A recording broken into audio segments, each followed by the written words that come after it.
modul ajar. Ali panas apa ya?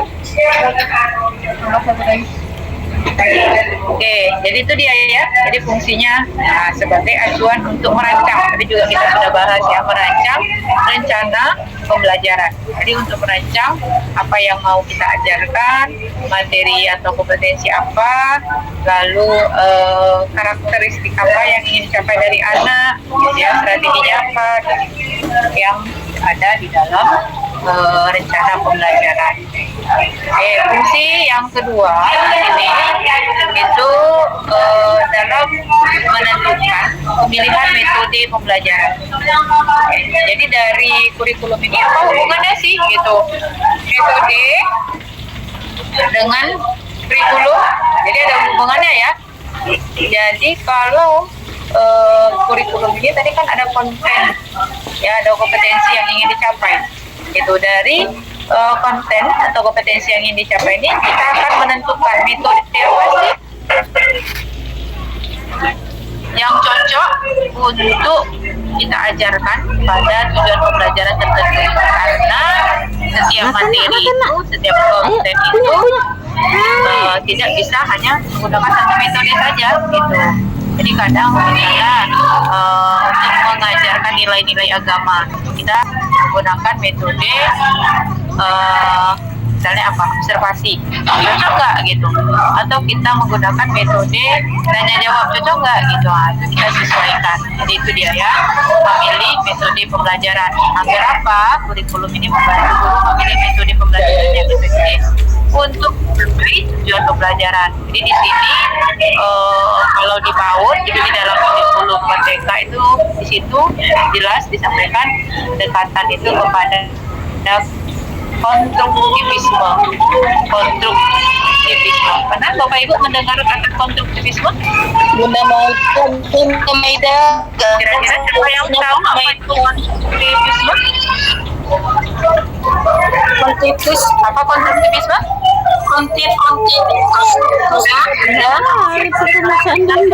Bunda Cina dulu sudah kalau nggak salah benar begitu.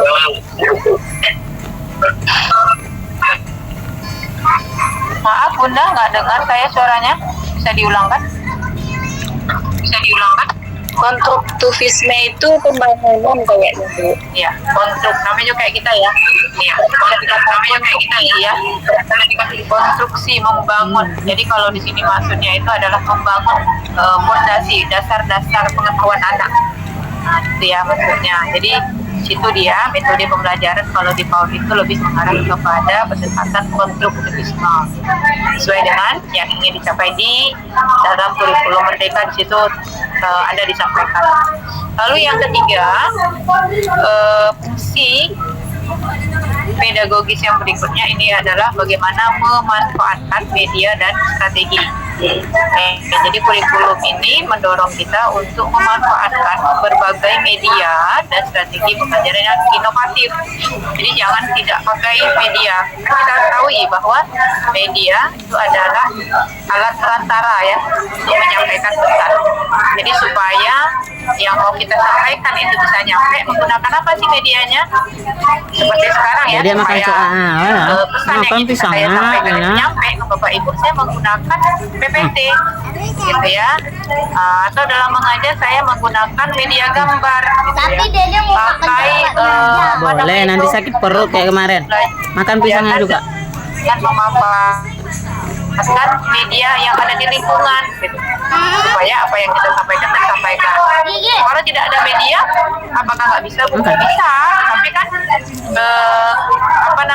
tingkat keberhasilannya itu lebih mudah ya, lebih cepat istilahnya dengan menggunakan bantuan media. Bersama Bapak Ibu supaya cepat nyampe, supaya pesan Bapak Ibu sampai, menggunakan lebih cepat, lebih pilih menggunakan surat atau menggunakan WA. Kan sama-sama ada media kan, WA dan surat. Kalau surat itu kan lama nyampe WA-nya harus ke kantor pos dulu gitu ya. Kalau WA langsung ditulis, ketik, kirim, langsung bisa direspon gitu. Nah, itu salah satu manfaat media. Jadi media ini digunakan supaya apa, memudahkan siswa untuk memahami materi atau tujuan pembelajaran yang kita sampaikan. Lalu yang keempat, fungsi pedagogis yang berikutnya adalah mengembangkan kompetensi siswa. Oke, jadi tujuan akhir dan fungsi dari pedagogis adalah untuk membantu siswa mencapai kompetensi yang diharapkan. Oke, kompetensi apa? Ya, kompetensi ya biasanya itu menggunakan KKO, kata kerja operasional. Ada C1, C2, C3, C4, C5, C6. Jadi kalau mahasiswa itu sudah C6. Jadi jangan ada lagi yang kalau misalnya apa itu lebih kepada menyebutkan, menuliskan tidak, tapi lebih kepada mengaplikasikan gitu ya, menganalisis, nah seperti itu. Kalau di kelas PAUD fondasi mungkin itu lebih apa? Lebih kepada C1, mengenal, mengidentifikasi gitu ya. Nah, karena dia disesuaikan dengan tingkat capaian, disesuaikan dengan karakter anaknya itu pada tahap apa gitu. Tahap masih fondasi kah? A, B atau C atau Makan D? kuenya juga. Ya, seperti itu. Oke, sampai sini ada pertanyaan, silakan.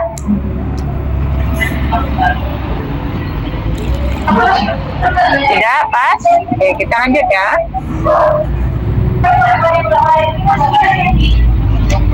Oke, berikutnya fungsi sosial. Oke, kalau fungsi sosial juga di sini ada 4. Yang pertama, membangun kesadaran sosial. Jadi melalui kurikulum, siswa diajarkan tentang nilai-nilai sosial, budaya, dan hak asasi manusia. Nah, jadi kalau di PAUD berarti ini masuk kepada jati diri ya. Lalu yang kedua, menumbuhkan tanggung jawab sosial. Ini bagaimana mendorong siswa untuk terlibat dalam kegiatan sosial dan memiliki rasa tanggung jawab terhadap lingkungan sekitar. Jadi menumbuhkan sikap simpati, empati, gitu ya, mau berbagi, gitu. Yang ketiga, mempromosikan toleransi dan kerjasama. Jadi di sini bagaimana fungsi sosial di dalam kurikulum ini menimbulkan ya kerjasama, toleransi antar siswa, gitu. Saling menghargai keragaman, saling menghargai perbedaan, ya, karena kita tahu bahwa Indonesia itu terdiri dari beda agama, gitu ya, dan beda suku, gitu ya, ras. Oke, berikutnya yang terakhir di sini dari fungsi sosial kurikulum itu adalah menghormati tradisi dan budaya. Bagaimana di sini kurikulum memberikan pemahaman tentang nilai-nilai budaya dan tradisi yang menjadi ciri khas suatu bangsa. Jadi kita menghormati. Misalnya ada tradisi ngaben gitu ya yang ada di Bali. Walaupun itu misalnya menurut kita agama Islam itu bertentangan, ya kita menghargai karena itu kepercayaan mereka, gitu ya, kita hargai gitu. Kan dalam Islam kan nggak boleh ya kan, tetapi kan itu kan tradisi mereka, ya udah silahkan gitu ya, seperti itu. Berikutnya yang keempat. Sebelumnya ada pertanyaan dulu, silakan dari fungsi sosial.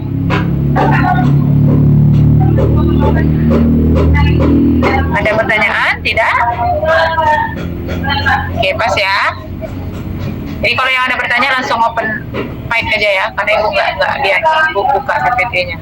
Oke, berikutnya fungsi yang berikutnya adalah fungsi administratif dalam kurikulum. Jadi ada fungsi administratif ini ada 3: standarisasi pendidikan, pengelolaan pendidikan, dan pemantauan dan evaluasi. Oke, kita lihat satu-satu dulu dari standar atau standarisasi pendidikan. Jadi di sini bagaimana kurikulum menjadi dokumen resmi yang menetapkan standar nasional atau lokal untuk pendidikan. Jadi kalau di nasional kita di Indonesia itu ada standar nasionalnya, kurikulum, lalu di lokal ada standarnya, di satuan pendidikan juga ada. itu biasanya kalau kita dulu namanya dokumen 1 gitu ya, sekarang namanya KSP, sebelumnya itu KOSP, kurikulum operasional satuan pendidikan gitu ya, yang harus dimiliki setiap sekolah gitu. Jadi semuanya di sana ada visi, misi, tujuan jangka panjang, jangka pendek, program ya, lalu SOP misalnya guru, gitu, siswa, semuanya ada di dalam KSP atau kurikulum satuan pendidikan di tiap satuan pendidikan. Yang berikutnya pengelolaan pendidikan. Jadi di sini fungsi administrasi dalam kurikulum itu membantu pemerintah dan sekolah dalam mengelola dan mengawasi proses pendidikan. Makanya kalau udah selesai disusun KSP-nya itu dilaporkan ke dinas ya kan, melihat oh ini sesuai dengan standar gitu ya. Atau kalau misal dulu berarti kan biasanya ada evaluasi perbaikan ya, disuruh ulang lagi nih buat laporannya gitu. Jadi juga biasanya ini dalam pengelolaan pendidikan ini pemerintah daerah itu dibantu juga dengan pengawas ya, pengawas, tugas pengawas. Oke, berikutnya fungsi administrasi yang ketiga adalah pemantauan dan evaluasi. Di sini bagaimana kurikulum itu memberikan kerangka acuan untuk menilai dan mengevaluasi. Nah itu tadi, kalau pemantauan dan evaluasi ini berarti perginya kepada akreditasi. Jadi dalam akreditasi itu diminta ya, KSP-nya diminta, OSP-nya diminta, dokumen 1-nya diminta. Ini sudah sesuai dengan evaluasi dalam implement pola atau belum gitu. Oke Bu, lanjut lagi ya, kalau ada yang mau bertanya silakan.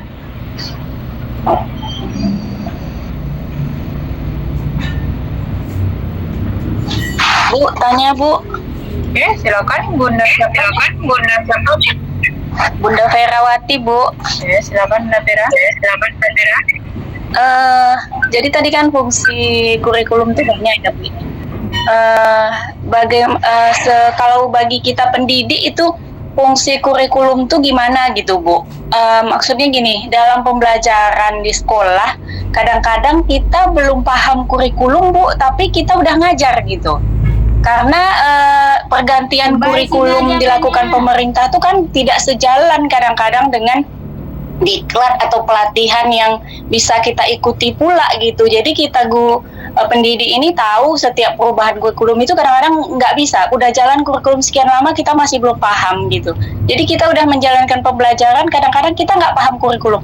Sebenarnya seberapa penting kurikulum itu bagi seorang pendidik gitu Bu?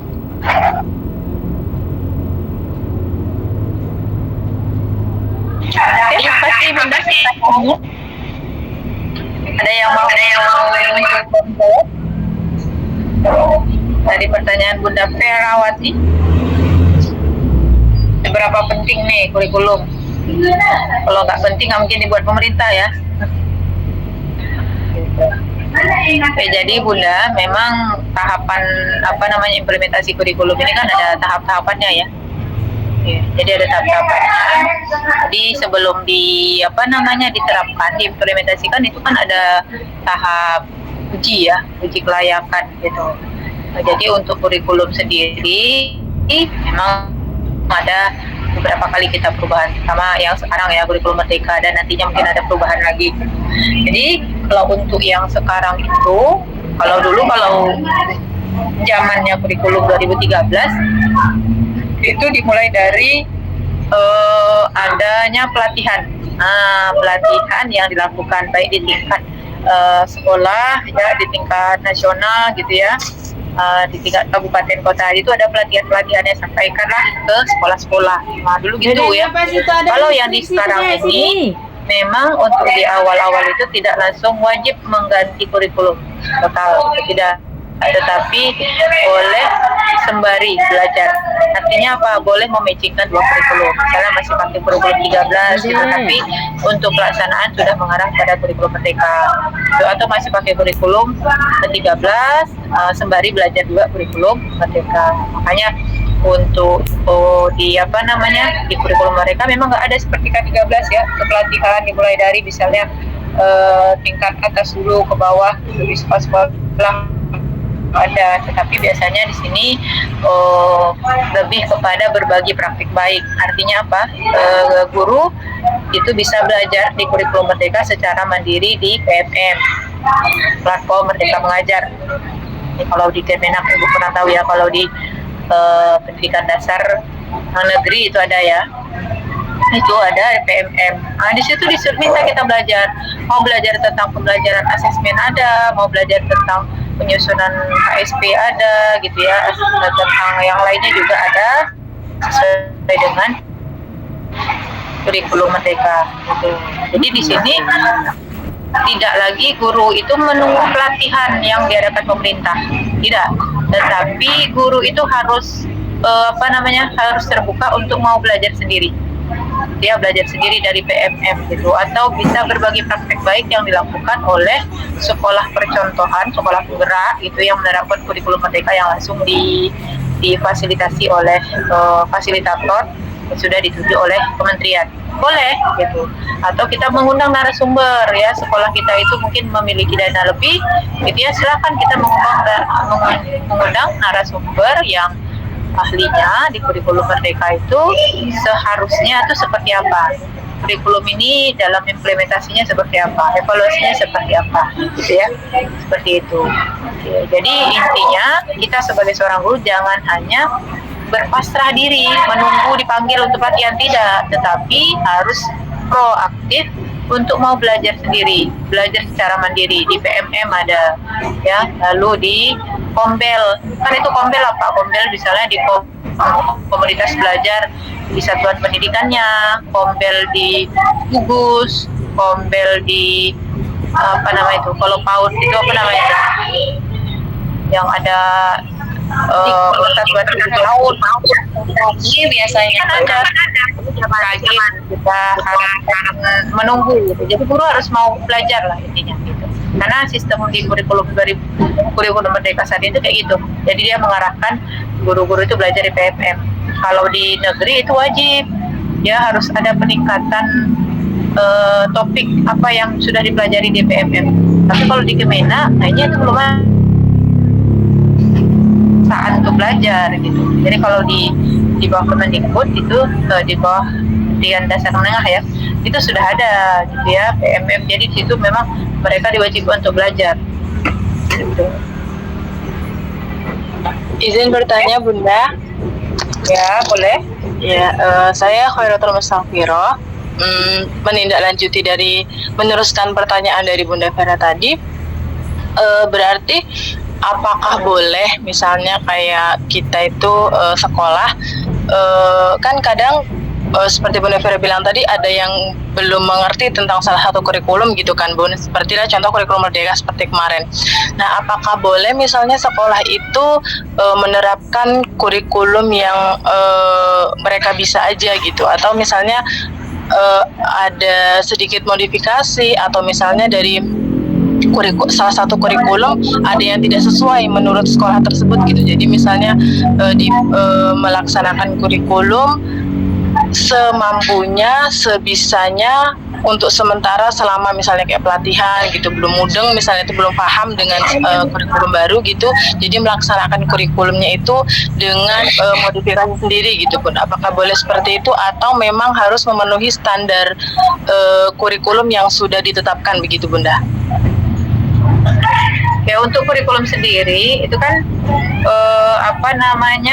kita boleh mematchkan di awal-awal ya, karena kurikulum Merdeka kan dari 2021 ya, 2021 sekarang 2024, masa selama 3 tahun itu guru nggak ada usaha untuk belajar gitu, makanya harus banyak belajar gitu. Jadi boleh kita namanya misalnya ATM nanti dimodifikasi apa disesuaikan dengan karakteristik di satuan pendidikannya, itu nggak masalah kan, pemerintah juga boleh kan, bahkan di buku-buku yang sudah dibuat oleh pemerintah itu panduan itu ada gitu. Jadi kalau mau pakai itu juga nggak masalah, tapi disesuaikan dengan karakteristik satuan pendidikan. Misalnya kita nggak pandai nih buat modul karena biasa pakai RPP, kita lihat nih contoh modul yang ada gitu ya, yang ada di PMM atau Bapak Ibu cari di internet gitu ya, boleh silakan, tetapi diubah, sesuaikan sesuai dengan kondisi sekolah kita. Karena kan kadang itu nggak sesuai, itu cocoknya misalnya di kota gitu ya, lalu kita praktekkan di sekolah kita yang tinggal yang sekolah kita itu yang minim sarana sana, karena mungkin tidak mendukung gitu. Jadi makanya diubah semua. Jadi nggak masalah. Pemerintah itu menyarankan ATM itu ya nanti tiru modifikasi, nggak masalah. Disesuaikan dengan karakteristik siswanya. Tapi yang penting kan guru. Karena kan kalau dilihat dari evaluasi kurikulum Merdeka ini adalah merubah mindset guru itu yang susah ya. Merubah mindset yang guru yang sudah nyaman dengan kurikulum baru, kurikulum lama yang ogah untuk belajar kurikulum baru. Itu yang masih banyak.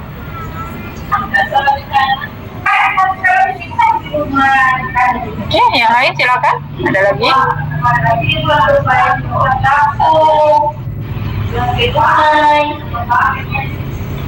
Ada pertanyaan lagi, Bunda? Silakan. Khairutul Maghfirah. Gimana Bunda? Soalnya Raise, ada yang mau ditanyakan, Bu? Sementara belum ada Bu. Terima kasih Bunda atas jawabannya.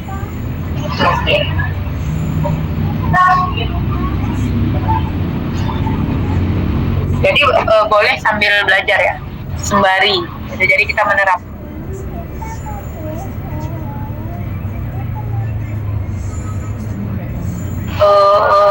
Harus diterapkan dulu. Jadi tahu kok kayak gini ya gitu.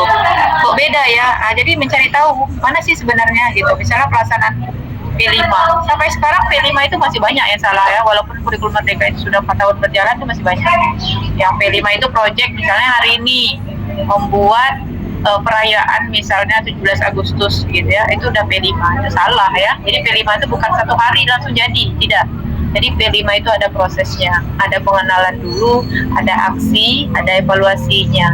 Jadi pelaksanaan itu lebih kurang mungkin 1 bulan ya, selama berapa kali pertemuan gitu. Jadi ada pengenalan dulu. Misalnya kita ambil tentang temanya kearifan lokal. Bukannya hari ini kita ambil tema kearifan lokal, lalu memakai baju adat daerah gitu kan, lalu pawai. Itu P5, salah. Itu bukan P5, itu perayaan ya, perayaan apa ya, perayaan adat nasional lah ya. Tapi ada tahap pengenalan dulu. Jadi untuk pertemuan pertama mungkin kita mengenalkan dulu kearifan lokal pakaian adat yang ada di Indonesia atau di Riau aja lah ya, nggak usah terlalu besar, luas-luas kan. Riau itu apa sih? Ada baju songket, ada sanja, ada apa gitu. Kita mengenalkan, melihat video gitu ya, video pembelajaran, video-video tentang pakaian adat Melayu Riau. Melayu ya, Bu. Lalu pertemuan berikutnya kita masih tahap pengenalan. Kalau kemarin lihat video, kalau sekarang kita mengidentifikasinya dengan bajunya yang sudah ada, ya, yang sudah siapkan guru. Warnanya apa, coraknya seperti apa, gitu ya. Nah, nanti anak diminta untuk menggambarkan atau membuat gambar pakaian adat, gitu ya. Nah, oke, nanti pertemuan berikutnya lagi itu mungkin kita melakukan kunjungan ke museum melihat pakaian adat, gitu ya. Lalu tahap aksinya apa aksinya? Tahap aksinya itu yaitu memakai pakaian adat Riau, gitu ya. Pakaian adat Riau apalah ya, Melayu apa gitu ya, Tanjak dan sebagainya. Nah, tahap berikutnya apa lagi ya yang dilakukan? Nah, sampailah selesai. Jadi karena kan untuk P5 sendiri itu adalah 20% dari total jam. Nah, gitu. Nah, itu baru namanya P5. Jadi P5 itu bukan ujuk-ujuk, ini mau buat ini, enggak. Sekali jadi enggak. Jadi satu tema itu dilaksanakan 2 kali. Kalau di SD itu 257 JP ya, satu semester. Satu semester atau 2 semester, 1 tahun ya, ibu lupa. Jadi kurikulum ada. Nah, jadi itu acuan, itu tujuannya kurikulum tadi. Ada acuannya, jadi bukan asal-asal. Ya udah kita buat P5 hari ini 2 JP dari jam 8 sampai ini kita memakai pakaian adat selesai ya. Jadi P5 itu di dalam kurikulum itu dijelaskan 20% dari jumlah JP. Kalau JP di kurikulum Merdeka itu anak TK itu PAUD itu adalah 900 JP per minggu ya kalau nggak salah ya. Jadi 900 JP dari 20%-nya berapa? Gitu ya. Jadi banyak disclaimer, gak masalah. Kita kan belajar berproses. Kemarin ternyata salah ya saya ya, kayak gini caranya gitu. Berarti kedepannya itu diperbaiki gitu. Kita lihat lagi model-model project P5 gitu, disesuaikan. Jadi nggak masalah, kami juga belajar.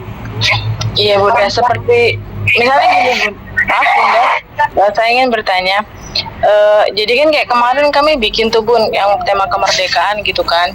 Misalnya hari pertama kami mengenalkan tentang kayak apa namanya Bun, tentang bendera gitu, misalnya hari itu mewarnai bendera, misalnya begitu kita buat kayak perlombaan gitu Bun. Cuman memang dari 3 hari gitu, misalnya Senin perlombaan mewarnai bendera, nanti hari Selasanya ada menyanyi lagi Indonesia Raya gitu Bun, nanti hari Rabunya kami ada lomba apa semalam itu ya, ada perlombaan juga. Nanti di hari Kamisnya itu kami ada fashion show gitu Bun, temanya tentang baju Nusantara. Nah terus hari selanjutnya itu kami buat acara market day tentang makanan Nusantara. Apakah itu sudah benar pelaksanaan P5-nya atau bagaimana Bunda? Mohon sarannya Bun.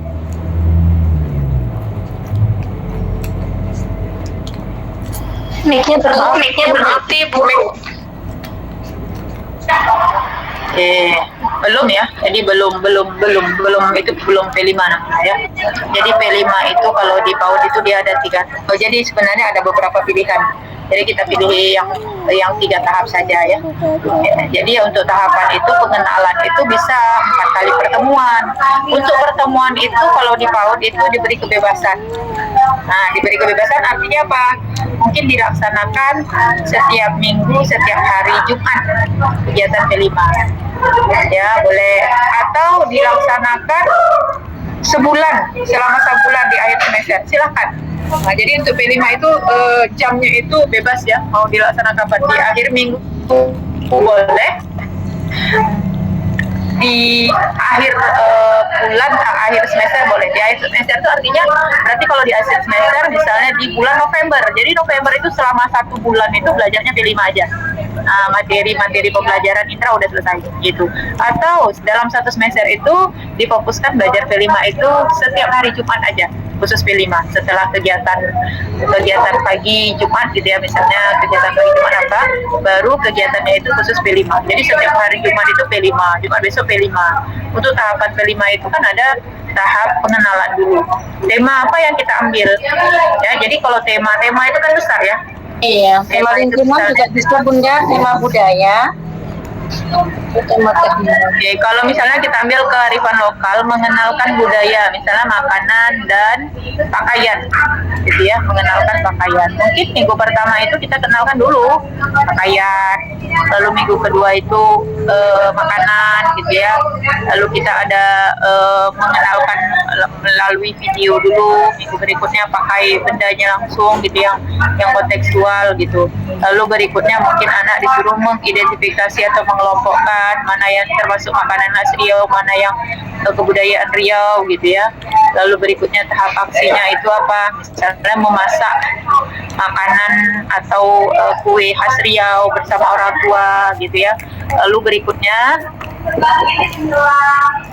mungkin baru kegiatannya nanti di akhir setelah beberapa kali pertemuan gitu kan diangkat, baru ada perayaan ya, puncak untuk perayaan P5, silahkan gitu. Nanti ada market day-nya tentang tadi kan misalnya itu mereka membuat apa makanan tadi itu yang dijual, atau mereka tadi membuat kerajinan atau apa sih ya, kayak gantungan kunci ya, yang terbuat gantungan kunci yang terbuat dari apa tuh, kayak pakaian adat Riau gitu ya, dari jagung, dari apalah gitu. Nah, itu yang dijual di puncak tema tadi gitu. Market day boleh, silakan kayak gitu. Tapi tahapannya tadi dilaksanakan. Ya. Berarti P5 itu memang memerlukan waktu yang panjang gitu ya Bun ya. Maksudnya untuk pengenalannya aja nggak bisa 1 hari 2 hari gitu ya. Jadi harus berkelanjutan gitu ya Bun dalam satu tema besar gitu ya. Iya, jadi dia minimal itu berapa kali? Misalnya 5 kali pertemuan selesai, nanti dalam 1 bulan gitu. Atau kayaknya Bun kami cukup 6 kali pertemuan misalnya. pengenalannya 3 kali gitu ya, aksinya berapa kali ya sebenarnya. Jadi yang masih banyak itu adalah sekali langsung jadi, itu yang salah ya. Itu nggak ada, jadi nggak ada tahap. Berarti untuk jenjang itu bisa yang PAUD bisa sekitar 2 minggu gitu, bisa kalau misalnya tak terputus kita laksanakan itu aja P5 aja 2 minggu, kira-kira masuk nggak waktunya? Nggak apa-apa. Jadi kalau untuk P5 tuh boleh dilaksanakan selama 1 bulan atau 2 minggu penuh, dari hari Senin sampai hari Jumat misalnya, selama 2 minggu nggak apa-apa. Khusus P5 aja boleh, atau hanya setiap hari Jumat aja boleh, atau di akhir bulan November khusus P5 boleh, nggak apa-apa ya. Jadi itu fleksibel mau dilaksanakannya seperti apa. Kalau misalnya dilaksanakan setiap hari, 1 harian tuh kayaknya anaknya bosan gitu kan. Nah, lebih baiknya di setiap hari Jumat aja, nggak apa-apa ya. Jadi karena apa Bunda? Karena P5 itu kan nanti Bunda memilih tuh dimensinya apa yang mau dicapai. Misalnya dimensi gotong royong, elemennya kerjasama gitu. Udah ya. mamam Nah, goleng. jadi selama dia Liatin yang melaksanakan kegiatan itu muncul nggak kerjasamanya, itu yang dinilai. Jadi bukannya anak buat makanan enak, makanannya nilainya Udah bagus, minumnya enggak, coba. ya. Taruh sini Chan. Jadi karena penilaian itu konten. Jadi kalau misalnya di pengenalan dia baru belum muncul gitu ya kerjasamanya, pertemuan kedua nanti sudah mulai muncul, pertemuan ketiga mulai muncul lagi, 4 berkembang sesuai harapan, 5 sudah berkembang sesuai harapan, 6 juga sudah berkembang gitu. Dari setiap hari pertemuan itu di P5 itu nanti kita bisa menyimpulkan, oh dia dimensi gotong royongnya, elemennya itu kerjasama. Itu apa tahapannya dia berkembang sesuai harapan. Jadi nanti deskripsinya Ananda, Ani gitu ya, dalam dimensi capaian kerjasama gini ada penjelasannya ya, dimensi sudah itu berkembang sesuai harapan dengan apa yang kita nampak pada saat kegiatan kerjasama dengan temannya kayak apa gitu dijelaskan gitu ya. Nah, nanti apalagi dimensi yang kita pilih, beriman, bertakwa, berkorban, ya, itu penilaian pilih. Nanti penilaiannya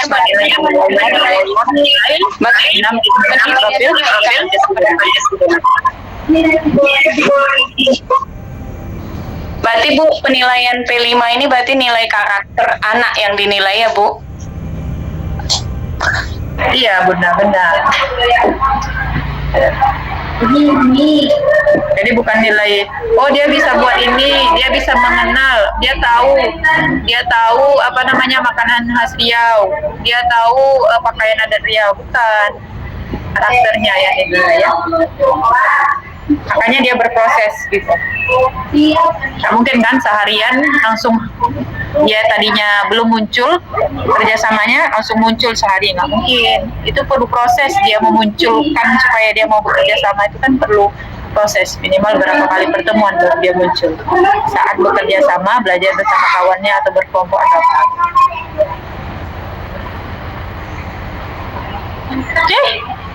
Oke, ada lagi pertanyaan? Oke, kita lanjut dulu ya. Jadi ini dia ya tadi fungsi administratif. Lalu berikutnya fungsi adaptif kurikulum, adaptif ya. Ini bagaimana menyesuaikan kebutuhan zaman, itu kurikulum modern dirancang fleksibel untuk mengikuti perkembangan teknologi, budaya, dan ekonomi. Makanya sekarang itu kurikulum merdeka itu kan fleksibel, fase A untuk kelas 1 dan kelas 2. Jadi fleksibel dia. Mau diajarkan di kelas 1 boleh, nanti mau diajarkan kelas 2 juga nggak apa-apa. Gitu ya. Lalu apalagi sesuai dengan perkembangan zaman saat ini. Gitu. Karena anak generasi sekarang kurikulumnya itu berbeda dengan anak generasi sebelumnya. Yang nggak bisa disamakan. Anak sekarang itu walaupun dia belum bisa baca nulis, tapi dia udah bisa mencari sesuatu itu di di Google gitu ya, tinggal buka aja gitu. Iya, itu beda. Oke, berikutnya mempersiapkan siswa untuk masa depan. Masa depan ini adalah bagaimana kurikulum membantu siswa mengembangkan keterampilan dan pengetahuan yang relevan untuk menghadapi tantangan global. Jadi harapannya nanti ke depannya siswa itu memiliki keterampilan dan pengetahuan. Jadi dia ada pegangannya. Makanya sekarang karena karakter bangsa itu turun berdasarkan evaluasi, hanya itu yang diangkat di kurikulum merdeka. Yang ketiga, membangun siswa yang adaptif. Ini bagaimana mendorong siswa untuk menjadi pembelajaran seumur hidup dan mampu beradaptasi dengan perubahan. Jadi kita berikan pembelajaran yang bermakna, ya. Bermakna artinya ada manfaat bagi dia. Dia harus harus ada kerjasama gitu. Karena keterampilan abad 21 salah satunya apa? Bisa berkolaborasi. Makanya bagaimana anak itu bisa bekerja sama dengan orang lain. Ya.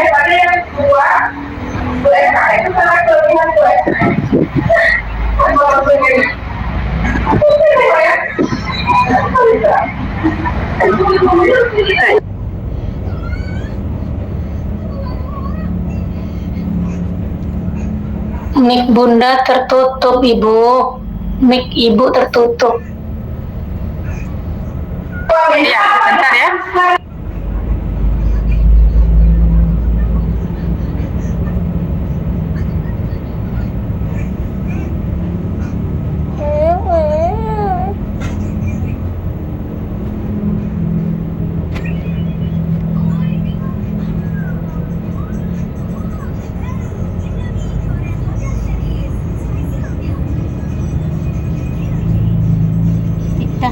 Tika, mamuma, apa pika, anadina,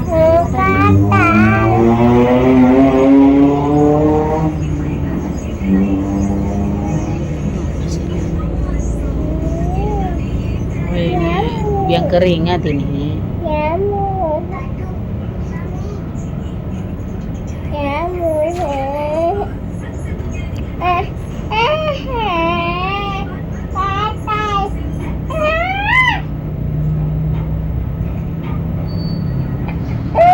Bunda Angga.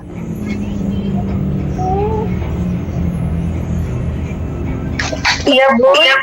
Iya, Bunda. Bunda yang untuk Ibu. Kita lanjut lagi, Pak Ibu semuanya. Berikutnya ini ada peran kurikulum sebagai desain pendidikan. Desain pendidikan ini merancang. Ketika jadi di sini peran kurikulum sebagai desain pendidikan itu materi pembelajaran, konten dan proses pembelajaran, di sini ya, lalu hasil belajar. Jadi bilang makasih lah. Di sini itu saling berkaitan, saling berhubungan. Jadi ada konten itu atau materi, ada proses pembelajaran. Berarti di sini ada kegiatan inti, penutup, kegiatan pendahuluan dalam pembelajaran itu perlu dirancang, didesain agar sesuai dengan karakteristik peserta didiknya, agar sesuai dengan capaian pembelajaran yang ingin dicapai sesuai dari kurikulum merdeka ya kalau kita gunakan kurikulum. Jadi di sini ada kurikulum menentukan materi pembelajaran yang harus diajarkan kepada siswa, lalu untuk prosesnya kurikulum menentukan strategi, metode dan teknik pembelajaran digunakan oleh guru, tadi konstruktivisme, lalu hasil pembelajaran atau outcome. Kurikulum juga menentukan setelah anak belajar tamat dari TK atau PAUD itu apa ya capaian yang mereka harus capai gitu.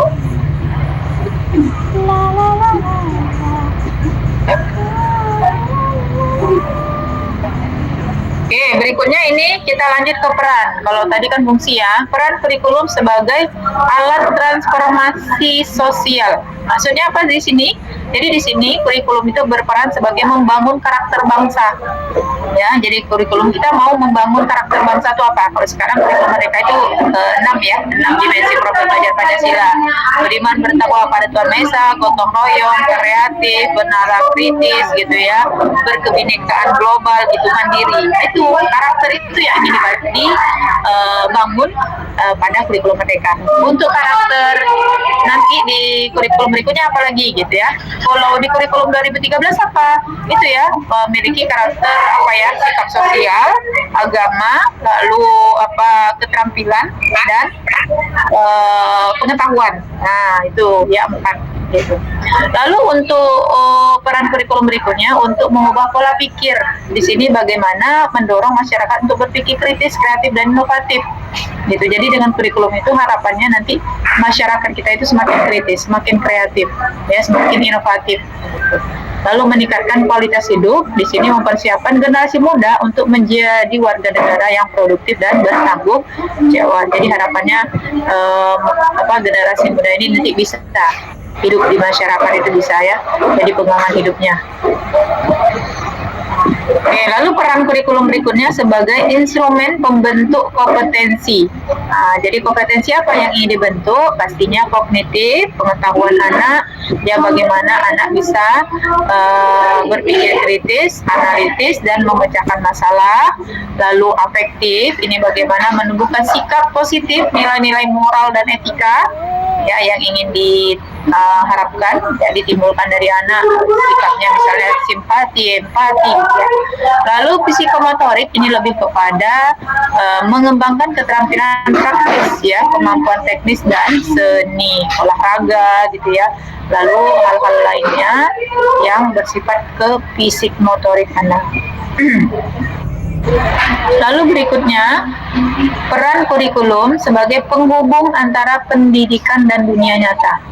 Jadi itu dia, peran kurikulum itu penghubung antara pendidikan dan dunia nyata. Jadi apa yang dipelajari di pendidikan itu nanti bermanfaat bagi anak di kehidupan sehari-harinya. Gitu. Kalau misalnya yang pertama di sini dicontohkan di dunia kerja, itu menyiapkan siswa untuk memasuki dunia kerja dengan kompetensi yang dibutuhkannya. Gitu ya, kompetensi apa? Kompetensi kayak tadi itu kan kompetensi abad 21 itu yang harus dimiliki itu adalah bisa bekerja sama dengan orang lain, ya, kolaborasi, gitu ya. Nah, sesuai juga dengan sikap efektif tadi ya, bahwa manusia tidak bisa hidup tanpa bantuan orang lain ya. Tidak bisa kita hidup nih. Kita juga butuh makan dan butuh bertahan. Lalu berikutnya menyiapkan masyarakat itu untuk di masyarakat ya. Peran kurikulum tadi itu di masyarakat, membantu siswa untuk memahami dan berkontribusi pada masyarakat. Kira-kira apa sih kontribusi yang bisa diberikan bila masyarakat? Jadi harapannya itu ya dari kurikulum tadi. Lalu berikutnya lingkungan global, ini bagaimana menumbuhkan kesadaran global, misalnya mencintai lingkungan, gitu ya, pencegahan kerusakan lingkungan, gitu. Dalam kemampuan untuk beradaptasi dengan lingkungan internasional. Jadi dia bisa beradaptasi dengan perkembangan dunia internasional. Cepat. Ya, ada pertanyaan, silakan. Pas.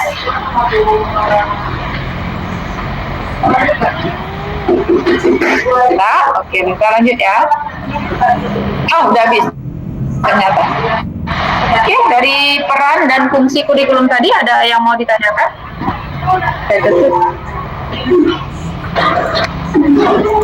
Ibu, ada pertanyaan? Tiara mau nanya, Bu.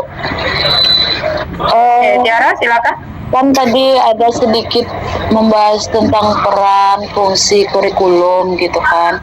Jadi di sini yang Tiara tanyakan,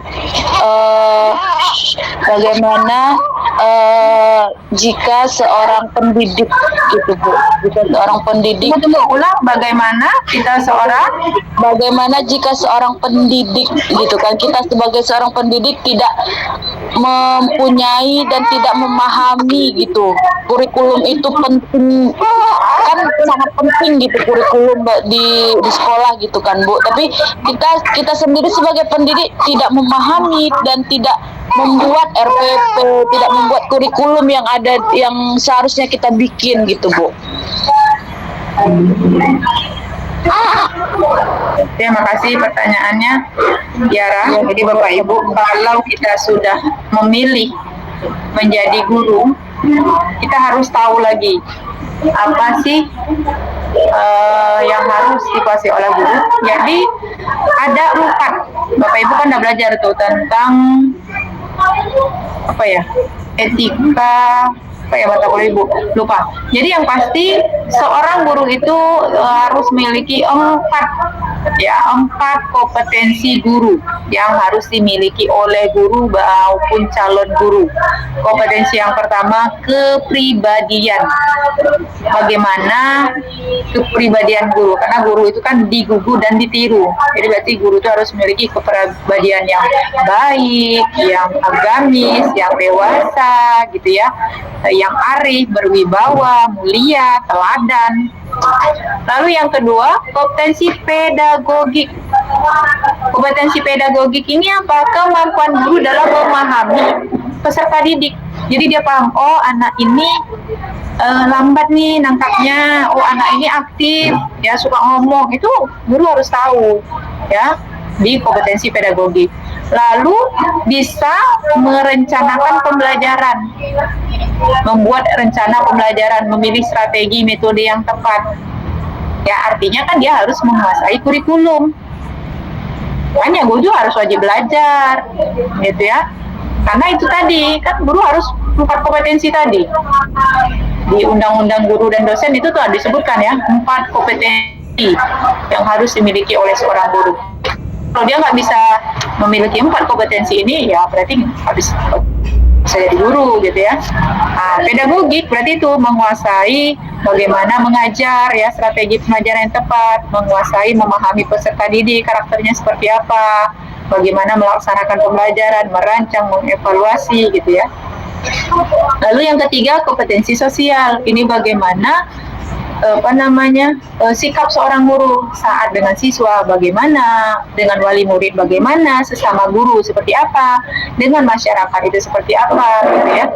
Nah, itu kalau guru itu kan berarti harus sikapnya harus objektif misalnya dalam menilai, ya, verifikasi gitu. Lalu santun dalam berbicara, empati, simpati kepada anak, pada wali murid, itu harus ada di dalam diri guru. Lalu yang keempat, kompetensi profesional. Ini yang paling penting. Guru itu merupakan satu pekerjaan yang profesional, gitu. Karena di sini kan kompetensi guru salah satu yang keempat itu adalah profesional. Artinya apa? Guru itu adalah penguasaan terhadap materi pelajaran. Jadi harus profesional. Apalagi guru SD, semua pelajaran harus tahu, walaupun nggak sampai ke akar-akarnya. Misalnya kayak matematika, itu bisa.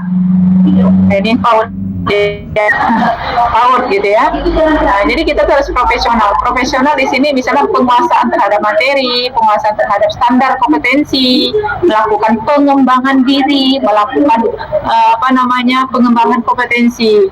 Nah, makanya kita guru dituntut untuk selalu belajar. Jangan kan Bapak Ibu ya guru PAUD, kami yang dosen aja harus terus belajar ya. Kalau enggak kita ketinggalan. Kayak dulu ibu tuh nggak tahu kayak mana sih buat video tuh. Nah, belajar edit video, hanya sekarangnya edit video. Lalu bagaimana membuat PPT supaya menarik? Pakai Canva. Dulu zaman ibu belum ada itu Canva ya, nggak ada belajar. Ya kita belajar kayak YouTube ya, YouTube. Jadi guru dosen itu kan hampir sama ya profesinya. Nah, cuman bedanya kan kalau guru kemana, kalau dosen kemana gitu ya.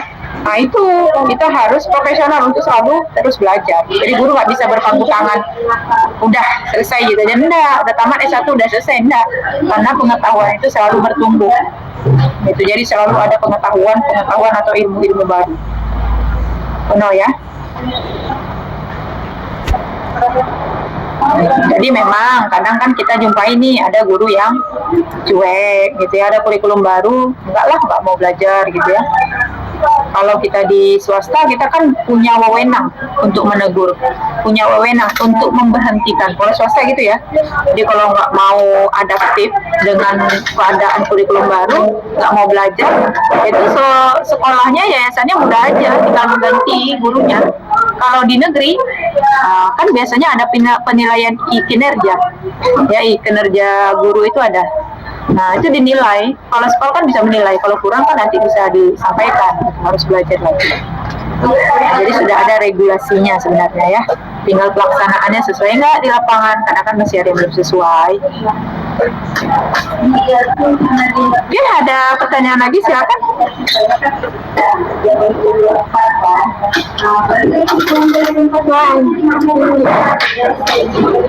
Jadi kan dia semester 3. Ini berarti kan harus berarti juga kan? Karena dia itu semester 2. Jadi tidak tapi dia berbeda kan? Ya, Nah. Ya. Ya.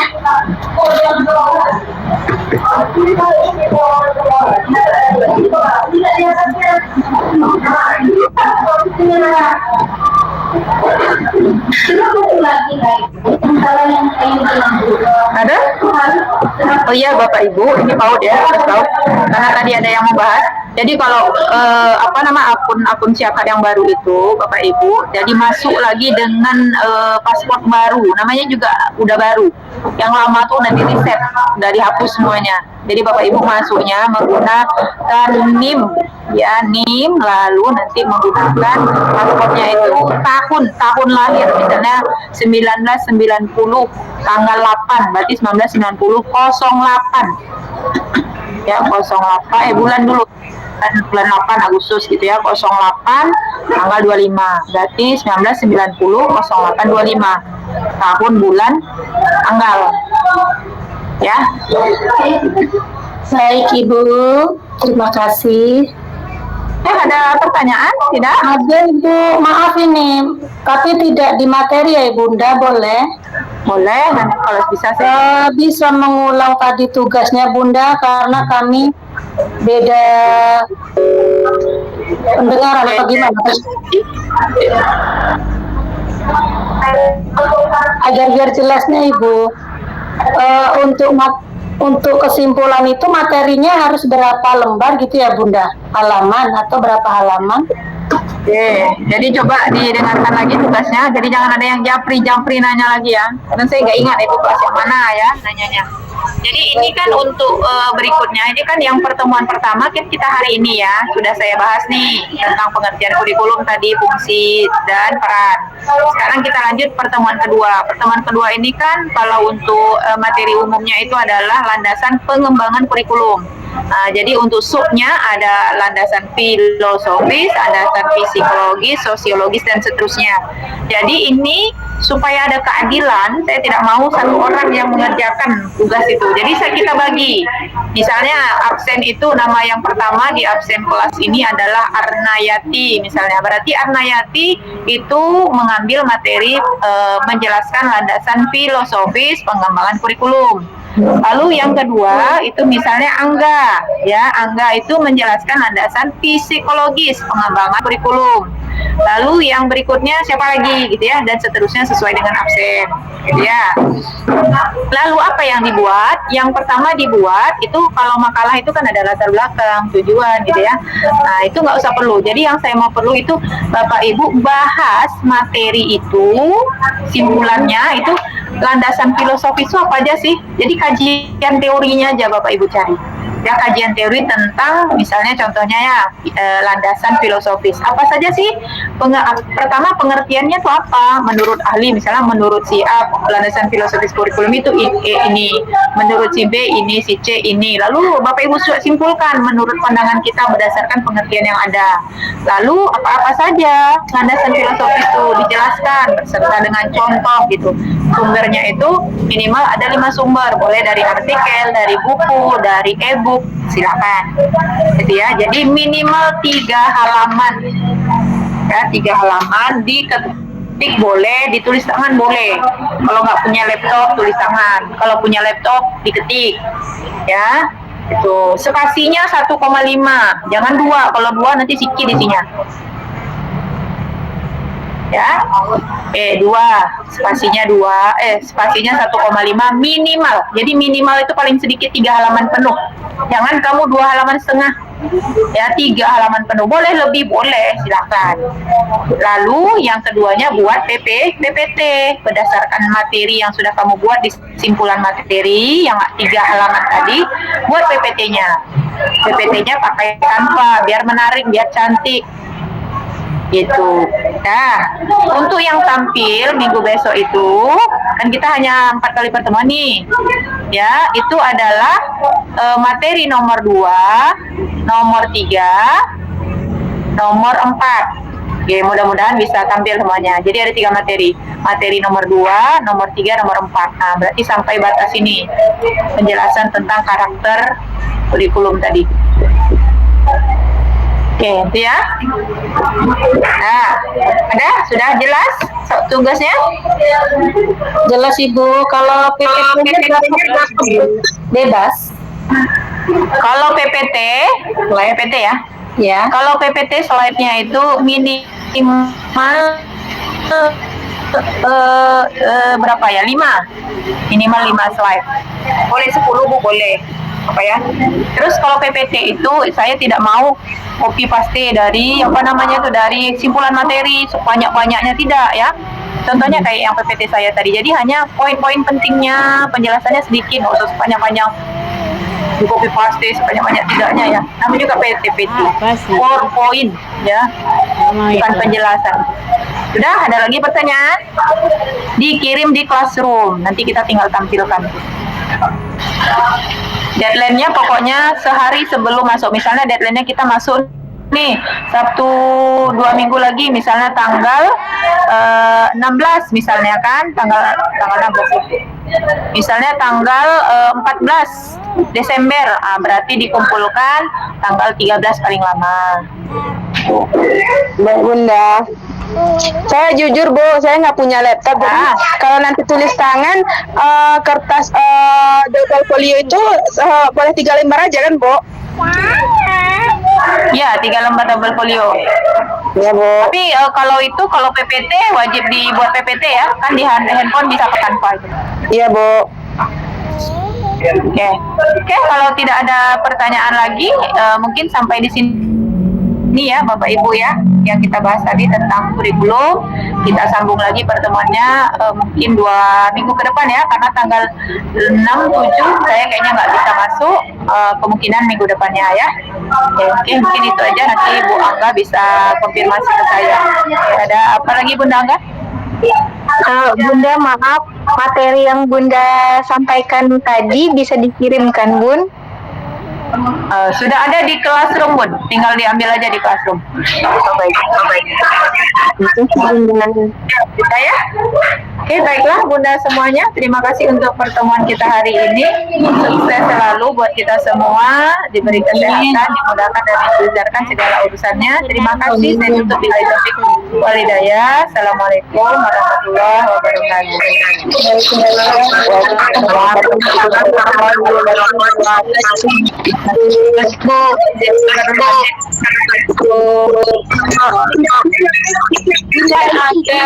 Nyambung yang tadi Bun. Iya Bun. Budangnya. Boleh nanya. Bunda enggak, saya duluan. Ya Bun. Sebentar Bunda, gantian. Bunda Vero udah nanti soalnya ngomongnya.